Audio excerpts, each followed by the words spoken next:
Bien sûr, vous savez, moi je joue pour gagner. J'attends beaucoup de moi-même pour ce tournoi-là. J'ai eu une très bonne saison en 2011. J'ai pas joué Monte Carlo l'année dernière. J'étais très triste parce que je vis ici et parce que tous mes amis sont là pour me supporter. Donc vraiment là, j'espère vraiment réaliser de belles choses, mais ça va être serré.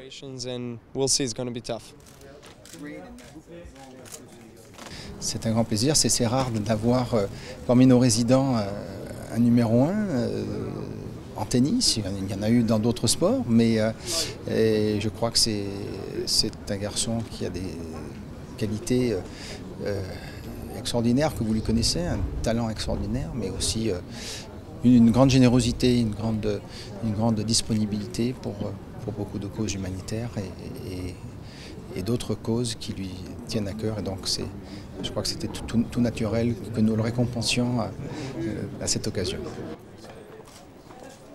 Ça va être serré en effet, mais avant de remporter ce tournoi, il faut d'abord le jouer.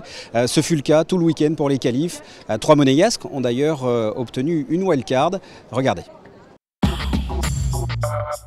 On commence par l'entraîneur de l'équipe de Monaco en Coupe Davis, Guillaume Couillard. Une wildcard pour les qualifications. Il jouait samedi sur le court couvert. Guillaume, 963e joueur mondial, était opposé au Roumain Adrian Ungur, 94e. Malgré une bonne entame de match, Guillaume mène 2-0 au service à suivre. Le joueur monégasque en t-shirt blanc et vert s'inclinera en 2-7, 6-4, 6-2.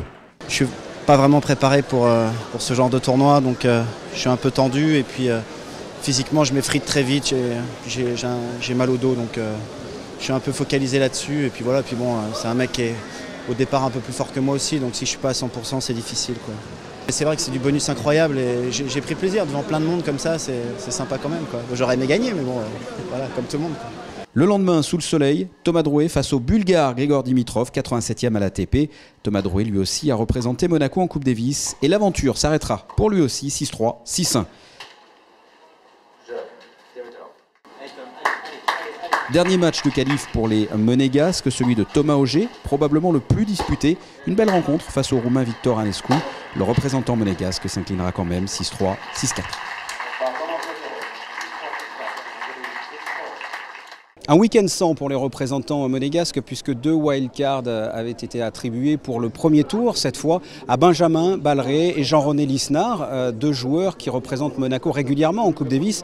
Ils se sont inclinés en 2-7 tous les deux. Et puis un match qui a particulièrement attiré le public également, c'est celui d'Ivan Ljubicic, le Croate, qui a décidé de mettre un terme à sa carrière ici en Principauté. On l'écoute.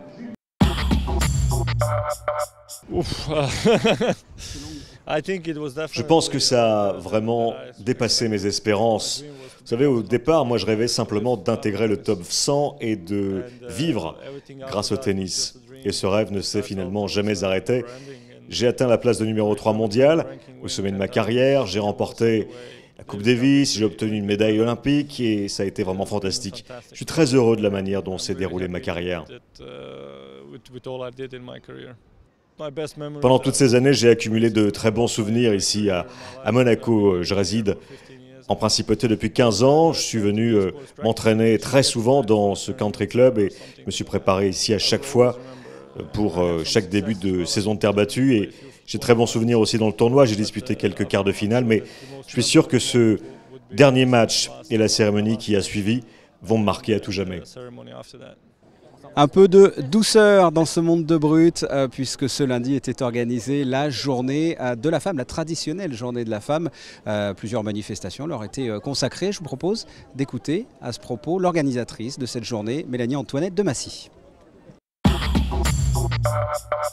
C'est un tournoi uniquement masculin, comme nous le savons tous, mais nous savons que dans un cadre si exceptionnel, avec normalement un grand soleil, les dames ont toujours plaisir à venir déjeuner, à venir regarder quelques matchs. Et donc pour nous, c'est important de vraiment créer ces journées à thème. Nous avons eu la journée des enfants hier, une journée de la femme aujourd'hui. Nous sommes très contents parce que nous savons déjà que nous avons fait plus de 2000 personnes en plus que l'année dernière, surtout les femmes qui ont réservé parce qu'elles savaient qu'elles étaient mises à l'honneur aujourd'hui. Donc très, très belle journée qui continue.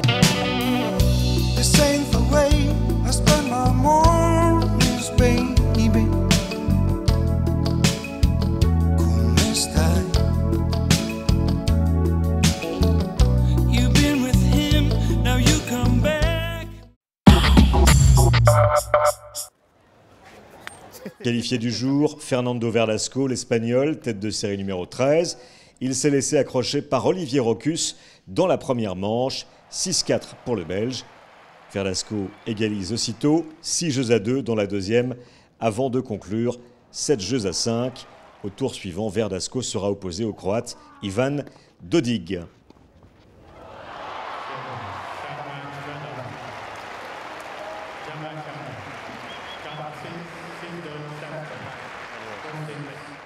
Sur le cours des princes, cette fois, Jürgen Melzer, l'Autrichien, s'est lui qualifié en 2 manches, 6-2-7-5, aux dépens du Polonais Lukas Kubot. Et l'Australien Bernard Tomic n'a pas dû forcer pour se qualifier. Score final 6-4, 6-3 face à l'Ouzbek Denis Istomin. Je 7e match Tomic, 2 manches à 0. 6-4, 6-3, 6-4, 6-3. Quant à Radek Stepanek, le Tchèque, il s'impose lui sur le cours numéro 2, opposé au Finlandais Nieminen. Victoire finale 6-3, 7-6.